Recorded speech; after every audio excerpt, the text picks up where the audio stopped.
Hola a todos, bienvenidos nuevamente a una nueva enseñanza.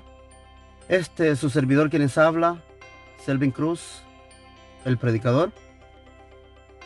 Y el tema de hoy lo he titulado La plenitud de la deidad. Y vamos a comenzar en el nombre de nuestro Señor y Salvador, Jesús, el ungido de Dios. La plenitud de la deidad. Colosenses capítulo 2, versículo 9. Porque en él habita corporalmente toda la plenitud de la deidad.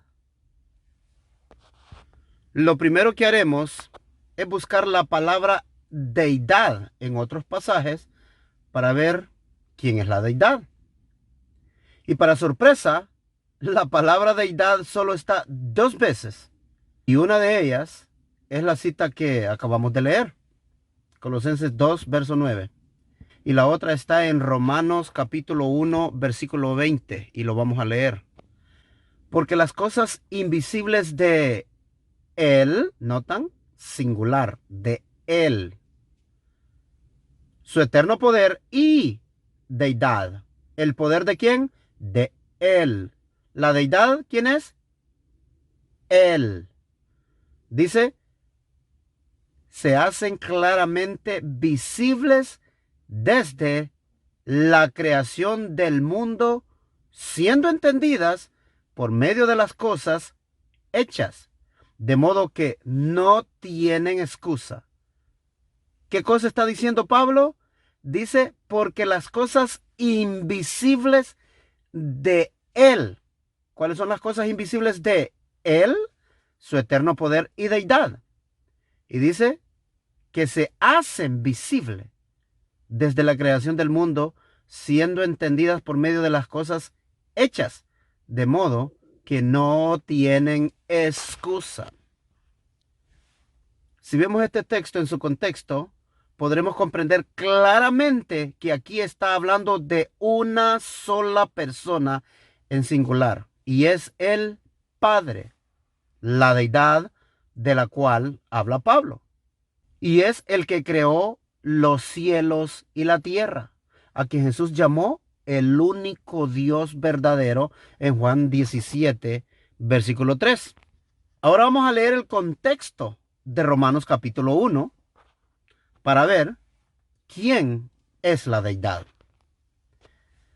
Pablo, siervo de Jesucristo, noten, Pablo es siervo de Jesucristo, llamado a ser apóstol, apartado para el evangelio de Dios o apartado para las buenas nuevas de Dios. Y aquí podemos ver la primera referencia a Dios como una persona en singular, porque Pablo dice el evangelio de Dios y también menciona por nombre a Jesús. Es claro que a quien Pablo llama Dios no es a Jesús. Versículo 3. Acerca de su Hijo. Noten, ¿el Hijo de quién? De Dios. Acerca de su Hijo, nuestro Señor. O sea que Pablo está diciendo que Jesús es Señor. Dice nuestro Señor Jesucristo, que era del linaje de David según la carne. ¿Notaron? Jesús es Hijo de Dios. Y si Jesús es el Hijo, eso significa que su Padre es Dios. Y si el Padre de Jesús es Dios, entonces el Padre no es Jesús. Por ende, Dios no es Jesús, ni Jesús es Dios. Y esto está claro en el contexto de Romanos capítulo 1, verso 4, que fue declarado, noten esto, Jesús fue declarado Hijo de Dios con poder según el Espíritu de santidad. Noten, este es el Espíritu del Santo, el Espíritu de Dios. Pablo aquí dice, según el Espíritu de santidad, por la resurrección de entre los muertos. Jesús fue declarado Hijo de Dios por la resurrección de entre los muertos. Verso 7. A todos los que estáis en Roma, amados de Dios, llamados a ser santos, gracia y paz a vosotros de Dios, nuestro Padre, y, noten, del Señor Jesucristo. Esto es lo mismo que ocurre en Apocalipsis capítulo 1, versículo 5, donde el saludo de parte de Juan dice gracia y paz. Noten, es el mismo saludo. Allá dice del que es, que era y que ha de venir. Y aquí dice de Dios, nuestro Padre. Y así como en Apocalipsis dice y del Señor Jesucristo, aquí dice y del Señor Jesucristo también. O sea, Cristo no es Dios, Dios no es Cristo. Verso 8. Primeramente doy gracias a mi Dios. ¿Están notando? Pablo tiene Dios y le llama mi Dios. Ahora dice mediante Jesucristo. O sea, es por medio de Jesucristo el camino hacia Dios. Dice, con respecto a todos vosotros, de que vuestra fe se divulga por todo el mundo. Verso 9. Porque testigo me es, ¿quién?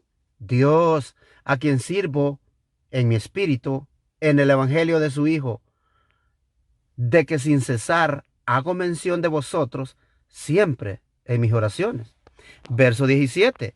Porque en el evangelio la justicia de Dios, noten, otra cosa que se revela, dice, se revela por fe y para fe, como está escrito, mas el justo por la fe vivirá. Verso 18.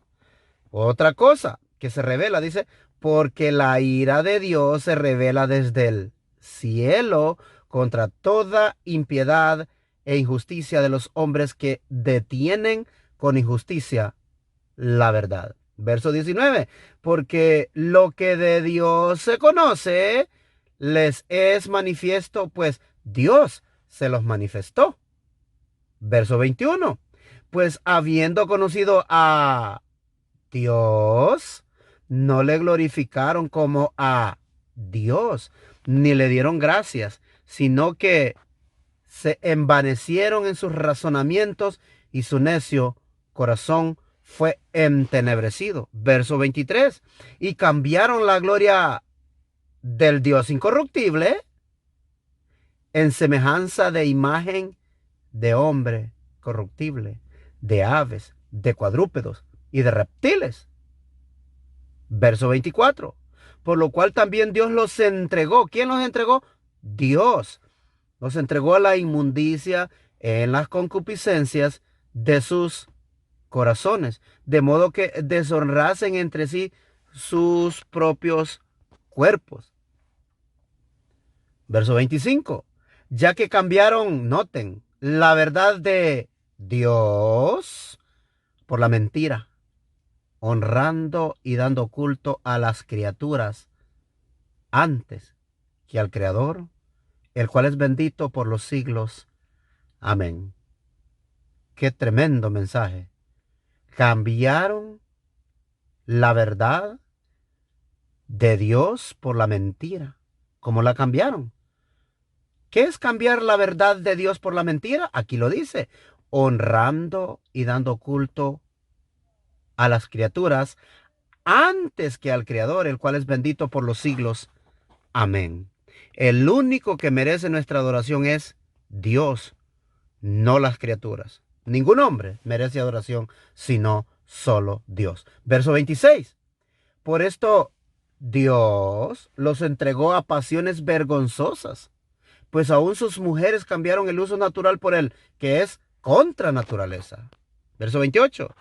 Y como ellos no aprobaron tener en cuenta a Dios, ¿quién los entregó? Dice, Dios los entregó a una mente reprobada para hacer cosas que no convienen. Verso 30. Murmuradores, detractores, aborrecedores de Dios, injuriosos, soberbios, altivos, inventores de males, desobedientes a los padres. Verso 32.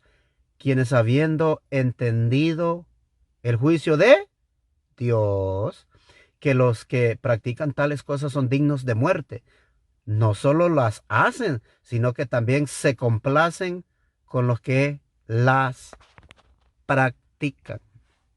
Ahora, para los que toman notas, solo aquí, en estos versos anteriores, la palabra Dios está 17 veces y ninguna de ellas se refiere a Jesús como Dios. También está la palabra creador y deidad y no se refiere a Jesús. Entonces, podemos concluir que la palabra deidad es para Dios el Padre de nuestro Señor Jesucristo, no para Jesús. Ahora vamos a revisar en Colosenses, pero lo vamos a hacer con disciplina y con integridad, porque sabemos que este texto es mal interpretado fuera de su contexto. Muchos entienden que este texto enseña que Cristo es Dios, pero debemos leerlo sin prisa y leer el contexto en donde fue escrito. El texto dice, porque en él, hablando de Cristo, habita corporalmente toda la plenitud de la deidad. En Romanos acabamos de leer, porque las cosas invisibles de él, y aquí está hablando del Padre, su eterno poder y deidad. O sea, Colosenses 2:9 dice, porque en él habita corporalmente toda la plenitud de la deidad. Ahora en Romanos capítulo 1, versículo 20 dice, porque las cosas invisibles de él, ¿qué cosas son invisibles de él? Su eterno poder y deidad. Esa plenitud de la deidad que habita corporalmente en Cristo, dice que son cosas invisibles. Pero ¿de qué forma sabemos que habitan en Cristo? ¿Cómo sabemos que la deidad habita en Cristo? La deidad es invisible, pero habita en Cristo. Dice, se hacen claramente visibles desde la creación del mundo, siendo entendidas, noten, siendo entendidas por medio de las cosas hechas, de modo que no tienen excusa. Ya leímos en Romanos, las cosas invisibles de él son su eterno poder y deidad. O sea que Dios es invisible y su poder y deidad son invisibles. Y no es Jesús, porque Jesús no es invisible. A Jesús lo miraron todos sus discípulos antes y después de la resurrección. Entonces, ¿qué quiso decir Pablo con la plenitud de la deidad? Efesios capítulo 1, versículo 22 dice, y sometió todas las cosas bajo sus pies, hablando de Jesús, y lo dio por cabeza, hablando de Jesús, sobre todas las cosas a la iglesia. Cristo es la cabeza de la iglesia. Verso 23, la cual es su cuerpo. Y aquí viene, la plenitud de aquel que todo lo llena en todo. O sea que la plenitud de Cristo está en la iglesia. Y si Cristo es Dios, entonces la iglesia es Dios. ¿Es esto correcto?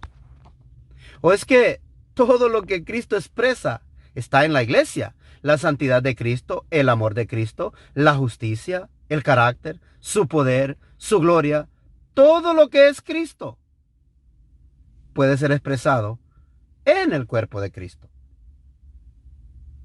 Pero que esté la plenitud de Cristo en su iglesia, que es su cuerpo, eso no hace a la iglesia Cristo. El hecho que en Cristo habite corporalmente toda la plenitud de la deidad no convierte a Cristo en la deidad o en Dios el Padre, que es el Padre de todos, el creador de todo lo que existe. La iglesia está formada por todos los creyentes en Cristo. El cuerpo de Cristo es la congregación de los hijos de Dios.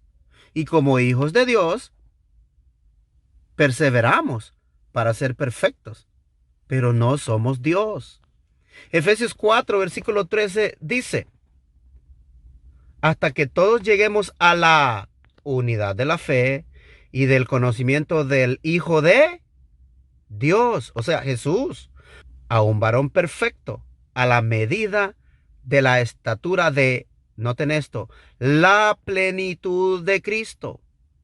cada uno de los miembros del cuerpo de Cristo estamos en busca de esa perfección hasta llegar a ser, como el texto dice, un varón perfecto a la medida de la estatura de la plenitud de Cristo.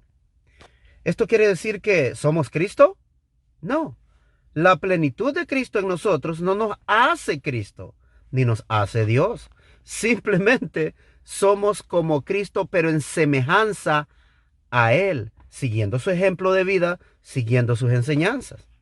Efesios capítulo 3, versículo 19 dice, y de conocer el amor de Cristo que excede a todo conocimiento, para que seáis llenos de toda la plenitud de Dios. ¿Si notan el problema? Y para no interpretar mal el texto y llegar a la conclusión de que ser llenos de la plenitud de Dios nos hace Dios, lo mejor que podemos hacer es leer en el contexto. Contexto. Efesios 3, verso 14 dice, por esta causa doblo mis rodillas. O sea, Pablo ora. Dice, ante el Padre, noten, ¿ante quién se dobla sus rodillas? Ante el Padre de nuestro Señor Jesucristo. Verso 15, de quien es nombrada toda la familia en el cielo y en la tierra, hablando del Padre. Verso 16, para que os dé conforme a las riquezas de su gloria, de la gloria del Padre, al ser fortalecidos con poder en el hombre interior, por su espíritu. Verso 17, que habite, ¿quién? Que habite Cristo por la fe en vuestros corazones, para que arraigados y fundados en amor, podáis comprender con todos los santos cuál sea la anchura, la longitud, la profundidad, y de conocer el amor de Cristo que excede a todo conocimiento, para que seáis llenos de toda la, noten, plenitud de Dios. Ahora que leímos el contexto, podemos decir que si en Cristo habita la plenitud de Dios, y esto hace a Cristo Dios, entonces Pablo, al decir que nosotros somos llenos de la plenitud de Dios, ¿está diciendo que somos Dios? No, no es ese el contexto. Creer que Pablo está orando para que todos seamos Dios está fuera de contexto. La plenitud de la que Pablo habla se determina por el contexto, y dice que cuando tenemos al Hijo de Dios y Cristo tiene a Dios, lo que Dios es, habita en Cristo, y Cristo habita en nosotros. En nosotros habita su amor, el poder, la gloria, la santidad que habita en Cristo, habita en nosotros. O sea que todas las maravillas de Dios que habitan en Cristo también habitan en nosotros, que somos su cuerpo, la iglesia de Cristo. En su oración, Pablo desea que podamos todos tener la plenitud de Dios en nosotros. Esa es una oración poderosa que Pablo eleva al Altísimo por nosotros. Ahora de vuelta al texto de Colosenses. Leo Colosenses 2, verso 9. Porque en él habita corporalmente toda la plenitud de la deidad. Verso 10. Y vosotros estáis completos en él. El verso 9 dice que la plenitud de la deidad habita en Cristo, el cual es la cabeza de todo principado y potestad. O sea que la plenitud que habita en Cristo es la plenitud de Dios. Y luego el verso 10 dice que nosotros tenemos esa plenitud también. Y este es el dilema. Si la plenitud de Dios que habita en Cristo hace a Cristo Dios, entonces nosotros somos Dios también. Pero estoy seguro que no es eso lo que Pablo está diciendo. Pero entonces, ¿qué quiso decir Pablo? Lo que Dios le dio a Jesús, todo el poder, la gloria, la gracia, el amor y todas las maravillas que Dios hizo por medio de Cristo, es exactamente lo que el cuerpo de Cristo, la iglesia, también tiene. Los miembros del cuerpo de Cristo en comunión, en unidad, en la relación con Cristo, de la misma forma que Dios habita en Cristo, así Cristo habita en su iglesia. Miremos qué dicen los versos siguientes. En Colosenses 2:11 dice, en quien también sois circuncidados de circuncisión no hecha de mano. ¿Y si están notando? Somos circuncidados, pero no somos circuncidados literalmente. Dice, en el despojamiento del cuerpo del pecado de la carne, en la circuncisión de Cristo. Verso 12, sepultados, noten, sepultados, o sea, ¿que es literal esto? No, sepultados con él en el bautismo, en el cual también soy resucitado. O sea, que somos resucitados también. Entonces ya morimos y vamos a ser resucitados con él. No, no está hablando de ahorita. Dice, mediante la fe en el poder de Dios que le levantó de los muertos. Con la fe en aquel que resucitó de los muertos a Cristo, somos llenos de la plenitud de Cristo. Y Cristo está lleno de la plenitud de Dios. El punto es claro. Y aún más claro lo explica Pablo a los romanos. Leamos. Romanos 6, versículo 3. ¿Y no sabéis que todos los que hemos sido, oigan esto, bautizados en Cristo Jesús, hemos sido bautizados en su muerte? ¿Pero cómo es eso? ¿Esa que es literal? No. Verso 4. Porque somos sepultados con él en la muerte. Entonces, ¿significa que tenemos que morir literalmente y ser sepultados literalmente? No. Dice, por el bautismo, para que como Cristo resucitó de los muertos, por la gloria del, ahí está, por la gloria de la deidad, por la gloria del Padre, por la gloria de Dios, por la gloria de la majestad. Así también nosotros andemos en novedad de vida. No es algo literal. Verso 5. Porque si fuimos plantados juntamente con Él, noten, en la semejanza, notan la palabra semejanza, o sea que esto es alegórico, dice, en la semejanza de su muerte, también lo seremos en la semejanza de su resurrección. Cristo murió literalmente y resucitó literalmente. Nosotros no tenemos que morir literalmente, sino que bautizarnos. Nosotros no resucitamos literalmente, sino que somos nuevas criaturas. Venimos a nueva vida. Eso es lo que está hablando aquí. Verso 6. Sabiendo esto, que nuestro viejo hombre fue crucificado con él. O sea, no está hablando de algo literal que nosotros fuimos crucificados con él. No. Y dice, para que el cuerpo de pecado fuera destruido, a fin de que no sirvamos más al pecado. Verso 7. Porque el que ha muerto, libre es de pecado. Y si morimos con Cristo, creemos que también viviremos con él. Esto es figurado. Este es un lenguaje figurado, no es literal. Verso 9. Sabiendo que Cristo, habiendo resucitado de los muertos, ya no muere. La muerte ya no tiene dominio sobre él. Ahora leamos Romanos 6, verso 10. Porque en cuanto murió al pecado, murió una vez. Pero en cuanto vive, para Dios vive. Verso 11. Así también vosotros, noten, vosotros, consideraos en verdad muertos al pecado, no muertos literalmente, no, ni nos tienen que sepultar literalmente, ni tenemos que resucitar literalmente, no. Consideraos en verdad muertos al pecado, pero vivos para Dios en Cristo Jesús, Señor nuestro. Todas las cosas son posibles si estamos en unión con Cristo, así como Cristo se mantiene en unión con Dios. Volvemos a Colosenses capítulo 2, versículo 10 y leo. Y vosotros estáis completos en Él, el cual es la cabeza de todo principado y potestad. De la misma manera que Cristo tiene la plenitud de Dios, nosotros tenemos esa plenitud también. Y esta escritura viene a tener sentido cuando comprendemos el contexto. Como cristianos debemos de aferrarnos a las promesas descritas por los apóstoles. Estas maravillas están destinadas y preordenadas para nosotros. Si creemos en Dios y su ungido, quien murió por nosotros, pero si no escudriñamos correctamente el contexto, podemos llegar a conclusiones peligrosas. Dios habita en Cristo y por virtud de esa unión con Cristo, también nosotros tenemos la plenitud de Cristo, que es la plenitud de Dios. Pero porque tengamos la plenitud de Cristo, eso no nos hace a nosotros Cristo. Y Cristo, teniendo la plenitud de Dios en él, eso no lo hace Dios.